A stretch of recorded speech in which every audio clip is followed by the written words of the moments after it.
For several years now, China's been the world's top importer of meat.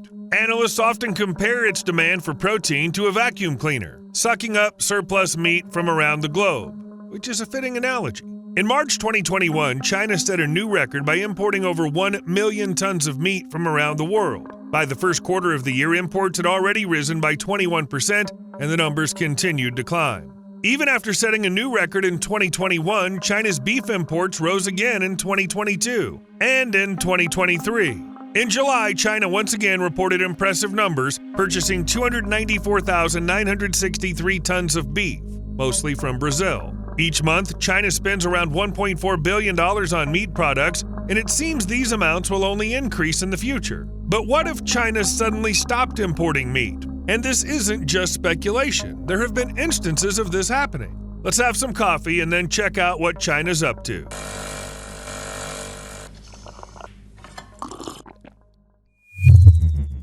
Here's an unobtrusive reminder to hit the like button if you usually forget to do that by the end or while watching.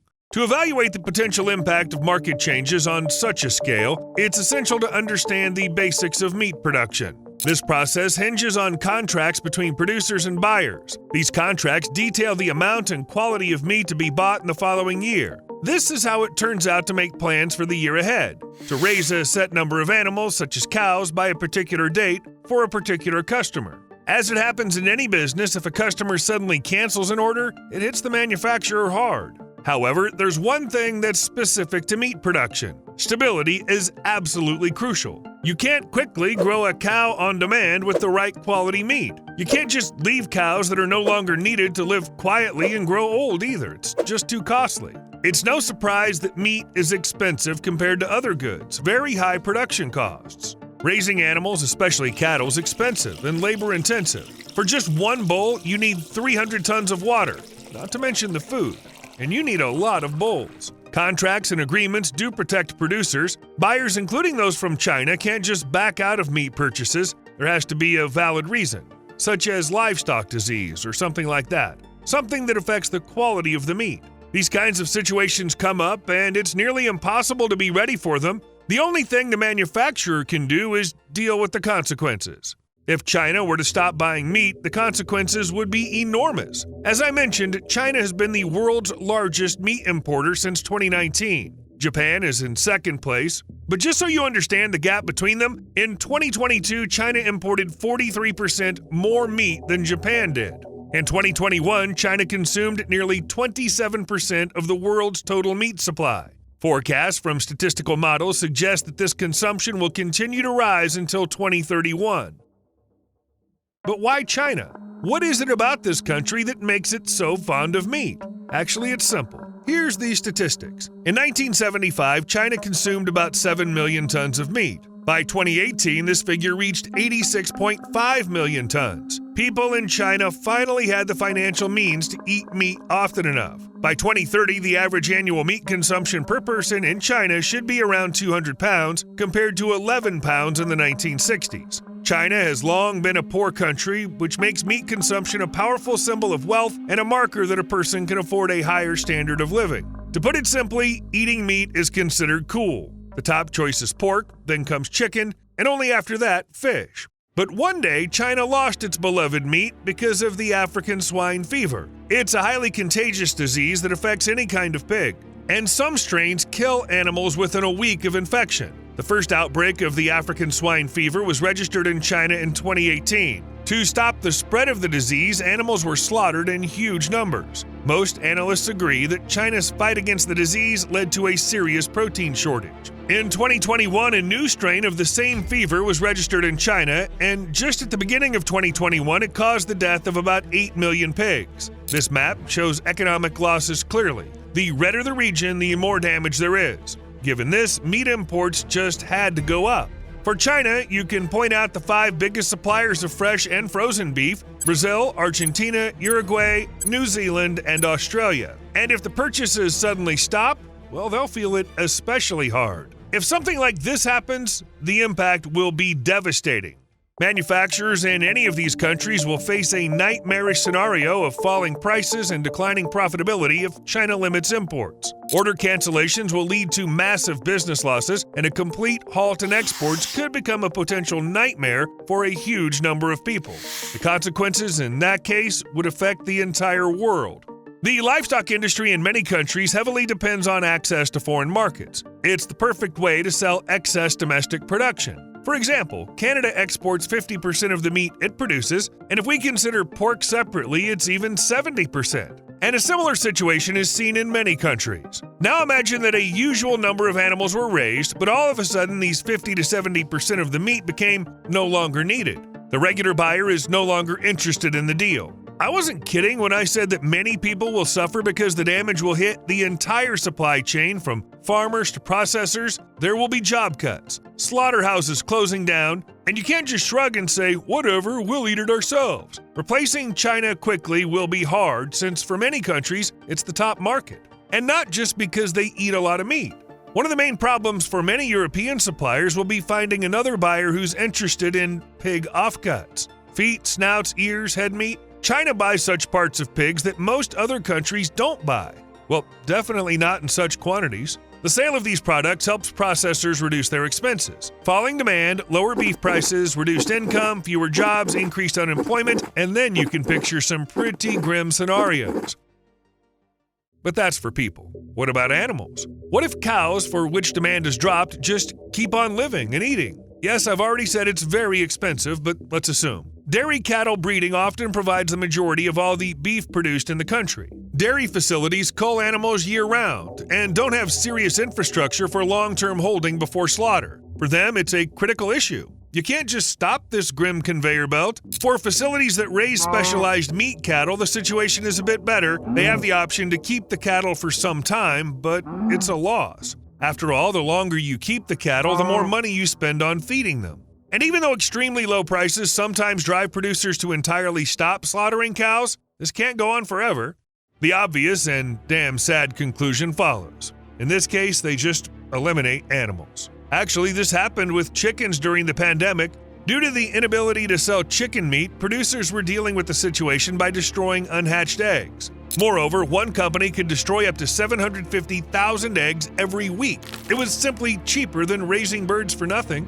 They even considered the option of euthanizing adult chickens. But this, of course, is the worst option of all, and it's rarely used. And not because producers care about animals, it's just that it's a total loss of profit. It's better to sell the meat to anyone, even at a lower price, than to not sell it at all. Or even better, find a new buyer. For example, instead of just destroying the eggs, look for a disposal option. Sell these eggs to a recycling plant and use them as feed for other pets. It's tough, but doable. Since 2020, Germany's pig farming industry has faced a ban on imports from China after pig fever was found in Germany. To avoid going bankrupt, German pork producers started looking for alternative ways to use unwanted parts of the pig, which were very eagerly bought in China. Well, I already mentioned them, ears, hooves, those parts. In the end, they were used in Europe as ingredients for sausages, pet foods, and industrial fats. Of course, not everyone is that lucky. In the case of the meat export ban to China, the farmers who raise cows will be hit hard, especially if they sell some kind of marbled beef for steaks. Farmers can't sell this product at the price of regular meat because the technology for producing marbled beef is too expensive. It's not just about the infrastructure. Usually, the cows also need special feed. What can you do in this situation? Only try to sell live cattle to another country to get at least some decent money. Well, or donate the excess livestock to charity. I was surprised, but it turns out there are food banks and programs where you can donate extra meat. For example, the farm, which had to destroy hundreds of thousands of eggs, donated part of its chicken to charity. Specifically to organizations that were preparing meals for emergency medical workers. This was, I remind you, at the very beginning of the pandemic. But all these options, except for simple destruction, are only possible if the animals are healthy. As I said before, the relationship between producers and buyers is regulated by contracts. If a contract is signed, China is obligated to buy the meat that was specifically raised for it. Legal refusal to purchase is only possible in case of problems with the meat. For example, if there's an epidemic among livestock in the producing country, like with the swine fever in Germany, and in that case, sick animals have to be killed. For example, if cows are sick with mad cow disease, their meat is banned from consumption because this disease can be transmitted to humans and leads to death. And when there was an outbreak of the disease in the UK in the 1980s, to stop it, 4.4 million head of cattle were killed. Just killed, and then disposed of. Because naturally, you can't just throw them away. Depending on the presence of disease, dead animals have to be buried, sent to the landfill, or burned, or sent to compost. And all of this, of course, costs money. Therefore, in case of killing sick animals, farmers suffer huge losses, but they have no choice.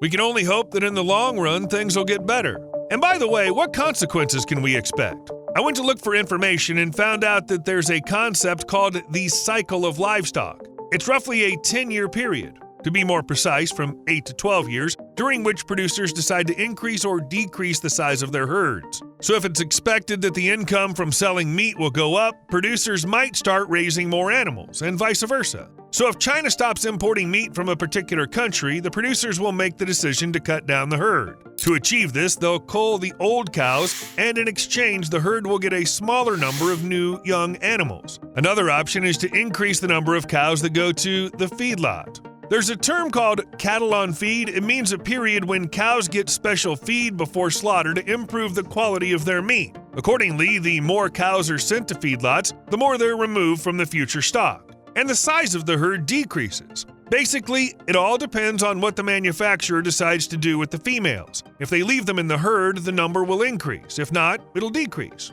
Simple math. But these are the consequences for farmers. For regular people, stopping exports to China means that meat will disappear from the shelves. There's even a specific example. When in 2020, China stopped buying meat from Australia because of the pandemic, it led to a threat to food security. The industries had to quickly restructure, and in many supermarkets and butcher shops, the meat just disappeared. Later, of course, they managed to adapt. However, the thing is different. After a sharp drop in meat prices, there will be a surge. That is, first producers will actively slaughter cattle, including breeding stock, and try to sell the meat to anyone.